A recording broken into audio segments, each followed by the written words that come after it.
Joe Budden charged after allegedly standing naked in hallway, caught on ring camera. I'll repeat that again. Joseph Budden Sr. charged after allegedly standing naked in hallway, caught on ring camera. You know what's funny about this story? If you're a fan of the JBP, if you were a former fan like I am, and you just keep abreast of the situation, you're subscribed or follow accounts like Joe Budden Clips online, you watch Chig Smooth, you check out Danny from The Stop and stuff, you would have known that there was this issue that happened at JBP that caused them to change locations. Because they have this really cool podcast studio, right? Which I think is one of the best ones. I love it, right? So let's see if I can get a picture up on here, right? The Joe Budden podcast studio. Let's see if they've got an image of it. Because I feel like their studio or their set is one of the best ones. It's so beautiful. And the view at the back is fucking gorgeous, right? So, not sure if you can see it. There is a picture here, right? So this is a picture here of it. So this is one of the sets that they have. Or the one that, caused some of the issues. So they got this amazing, which I think is an amazing set. I'm not sure if you guys agree. But I think the set is fucking beautiful personally. I do anyway, at least. So this is the set. I'll show you this on Instagram. Let me get it up on you. Actually, I also need to make this chat box smaller because I think it's taking up too much space. Apologies. Let me get this a bit smaller here. Is that it? No, it's wrong one. Where's Botrix? Bear with me a second here. There we go. Let's get this a bit smaller because it's taking up too much room there. Boom. Okay, cool. So let's get this thing on the screen so you can see. So this is the Joe Budden podcast studio, right? So it's somewhere in New York. It overlooks a river. It's it's a corner. They've got it set up in the corner. They've got these really nice big white white couches that they sit on. It kind of is giving you like living room vibes, right? It's very cozy, very comfortable. It doesn't look like a sterile podcast studio. I actually love the layout. I love it personally. I don't listen to the podcast anymore, but the studio layout, I've always been a big fan of it. But I remember thinking when I did see it for the first time, I was thinking to myself, how do they manage this? Because usually I know, like, I've tried it myself. I know like certain residential buildings are a bit finicky about allowing you to use an apartment as a studio, especially if you're going to have random people coming in and out and causing noise. And some neighbors as well can be upset about that. And sometimes the building manager or whoever maybe who self-appoints themselves, who usually are kind of annoying, they take it upon themselves to kind of enforce the rules. And usually these places have a lot of rules around these sort of things. So I thought, well, who knows, maybe they got sorted something out. Maybe this is actually a studio, because usually you don't really get podcast studios like this because they're usually residential areas, isn't it? Whatever it may be. But then you later found out that this actually is a residential building. They just turned this particular space into a podcast studio. Cool, whatever. Well, I guess that wasn't cool, because it seems like in recent weeks they've switched back and they're now at this podcast studio, the one that Rory and Moore were on before they got fired. The one I think that's in the basement of what's his name, Parks' crib. This studio here. Now they're back to this studio, right? And it made me wonder, like, a lot of people online were wondering too, so I'm not the only person, what's going on? And for the longest time, we didn't really know what was going on, what the deal. Why did they switch studios? Why did they go from that amazing, lovely white one to this, back to Parks' one, which is kind of the one that they were in when they were kind of on the come up and grinding. And then Joe started to do what Joe is famous for. Joe started to like put out bits of information, but he kind of tried to set his own narrative about what happened. And Joe made it seem like he got into a fight with the neighbors at this nice, swanky, white-looking podcast studio. He made it sound like he got into some sort of passa with the building people. If I'm not mistaken as well, maybe I'm misremembering this, but I even get the feeling like Joe made it seem like it was some sort of racism thing. Something went down, they weren't happy with him, color of skin, I don't know. He made it seem like it was just like a, like a neighborly, dispute or something like that, and that's what maybe caused them to maybe have to switch, or maybe, and I think if I'm not mistaken, a couple episodes he wasn't even there, so he wasn't there. Then suddenly they're at this previous location, right, recording back there. Well, I guess that wasn't true. I guess he was just trying to put a narrative out there so people wouldn't, maybe find out what actually happened. But the truth of what actually happened is actually deeper than rap, and actually quite sick when you think about it, because Joe was super hard on Drake throughout this whole Kendrick Lamar beef, which makes sense because they've got a personal relationship, or they had one and they fell out. But he went super hard with the whole like pedo thing, and it was weird because it was like, hold on, this could be true. I don't know. You know, I'm a fan of Drake, but who knows, right? Maybe those allegations are true. I don't know. No, I'm not really looking too much deep into it, but I also don't have that much information. I guess we don't all have that much information, but it's possible, right? It's possible. We've seen enough people do that sort of stuff in the hip hop industry, but it just made me think, like, how could Joe be the one talking about this super hard and extra when he's got loads of things on his jacket or his closet that he probably wouldn't want people to take a closer look at? And primarily when it comes to the young girl thing, Joe's always been known as somebody who kind of liked younger women. He kind of speaks about it very proudly. It's almost like he takes pride in the idea that he can access those type of women, especially the hot ones, and then they like him and shit. And you know, that's just kind of been his MO. And obviously the strip club thing as well. When you go to strip clubs, I'd imagine part of the allure is to see all the young and up and coming hot girls in the scene, whether they're bartenders, whether they're strippers themselves.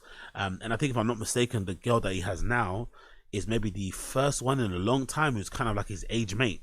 I'm not too sure what her age is either, but she's like the only one that's been kind of within his age bracket. So it always made me wonder, like, why is Joe going so hard at Drake about this PDF thing when he himself has been accused of being somebody that, you know, only dates really young girls? And some people will suggest he was doing it on purpose because he was easy to manipulate. And then he was also friends with Drake at one time. So it's like, you know, whatever. Anyway, it didn't make any sense. But now we know that this guy's full of shit anyway, and he's just one of those rare people who exist, by the way, but I don't know how they exist, because I guess you kind of have to be a bit of a narcissist and a sociopath in a way. But he's those rare people who can say a lot about other people while knowing he himself has a lot of things going on in his own life that he should need to address, without feeling any slight inkling of like shame and embarrassment or whatever. Just, you know, he can still keep going and talking about, which is it's skill in its own self. Let's read the article to give you a better idea of what happened. So, as it continues here, it's courtesy of TMZ. Joe Budden was charged early this month after authorities claimed that his neighbor saw him outside of their apartment on a Ring camera, completely naked. According to court documents obtained by TMZ, Budden was charged on December 4th, Edgware, New Jersey, for lewdness. He was charged on December 4th in Edgewater, New Jersey, for lewdness. The Edgewater Police Department released a statement on December 30th about the incident after news of the charge broke online, explaining that officers were called to an apartment complex in the area at approximately 7:21 a.m. EPD says that the caller was alerted by their Ring camera that someone was outside their home, and when they looked at the footage, they claimed Budden was standing outside naked as the day he was born. LOL for TMZ editorial there. The caller claims the video shows Budden attempting to enter the code into the resident's door keypad several times before heading back to his apartment in the same building. The court complaint says that the resident and the two juvenile daughters observed the offense live on their phone. By the way, Budden recently talked publicly about strife with his neighbors, claiming he was kicked out of the apartment to continue to record episodes of the podcast there. He also previously said he's a sleepwalker. So, what makes it funny is that allegedly Joe is known for being somebody who who sleeps naked. So it's kind of crazy that a man who sleeps naked would also be, a man who sleepwalks anyway will sleep naked, because you know it's going to bring you issues. Like, surely if you live like in a house, it doesn't matter. If it's like a detached house and you're by yourself, there's not going to be any problem. And you live there maybe with family, with some friends, there's no issue there. But if you live in an apartment complex, an apartment building, you probably have to be very conscious of that, because there's a danger that if you do actually suffer from sleepwalking, that if you do happen to do that, you might get yourself in a mad situation, crossing paths with a young woman or somewhere down the corridor in the lift, and it might look like mad because you just sleepwalk, which you do, it's a condition that you have, but then you're also naked and you're a black man. It kind of adds like another level of like, offense to it, and you're going to go down for like, you're going to come across, it's going to sound crazy on the internet, regardless of how you try to explain it. I'm sure he's going to try and explain it and kind of, scoff at it and not take it seriously, but you're going to look nuts anyway, just because the optics of it are crazy. Like, here you are berating others about how they're acting, refusing to talk about certain individuals in hip hop like Jay-Z and Diddy extensively about their charges, acting like you're over it and aloof and whatnot, protecting your friends, you know, going super hard at Drake, believing all the rumors about him, knowing you got a ton of, you know, because you'd imagine if you're someone like Joe, you'd want to be a little bit more understanding of how rumors can be, you know, quite destructive to an artist's career. But I guess maybe because he's got this personal grudge with Drake, it makes sense why he went hard at him anyway. But it just seems interesting to me that somebody that's got that much shit in their own wardrobe would be so quick to point the finger at others, especially when this was looming. And it makes me wonder, did Joe think he was going to get away with this? Did Joe think this was never going to make the news? Or was that part of the deal? Maybe, I don't know, someone suppressed it, I don't really know. But the way he's been acting the last few weeks, you would have thought this never happened. You know, he's been really kind of saying stuff with his chest. I think recently, didn't he say something like, oh yeah, Drake's a bad guy, fuck him, he's fucking everybody's girl, karma's gonna get him. I don't know, he was really kind of speaking with a lot of passion and aggression, and kind of, you know, forthrightness. So you would think someone like that would have a pretty clean docket, right? They wouldn't have any skeletons in their closet. Well, not with Joseph Senior Budden. It continues. This is the official statement courtesy of the Edgewater Police Department from a person called Donald A. Martin, the chief of police. Press release. You don't ever want that, do you? You don't ever want the police putting out a press release about you. On December the 4th, 2024, at approximately 7:21 a.m., the Edgewater police were dispatched to an apartment complex for the report from a resident that a man was standing outside of their apartment completely naked. The caller recognized the man as a neighbor, Joseph Budden Jr., a 44-year-old male. The caller was alerted to, by the way, he's 44. Yo, Joe's got to lay off the calamari, bro. Joe's got to lay off the fucking calamari. He's only 44. He looks about 50, innit? On God, he looks about 50. He's got to lay off the fucking calamari, because Jesus Christ. Okay. The caller was alerted to Budden by their doorbell camera. The video depicted Budden attempted to enter the code into the door keypad several times before re-entering his own residence across the hall. As a result of a police investigation, Budden was charged with lewdness 2C14-4A, disorderly persons offense, on a complaint summons. Chief Martin states that these charges are merely accusations and a defendant is presumed innocent until and unless proven guilty beyond any reasonable doubt. Joe's attorney, Nima Amira, of Amiri, Nima Amiri.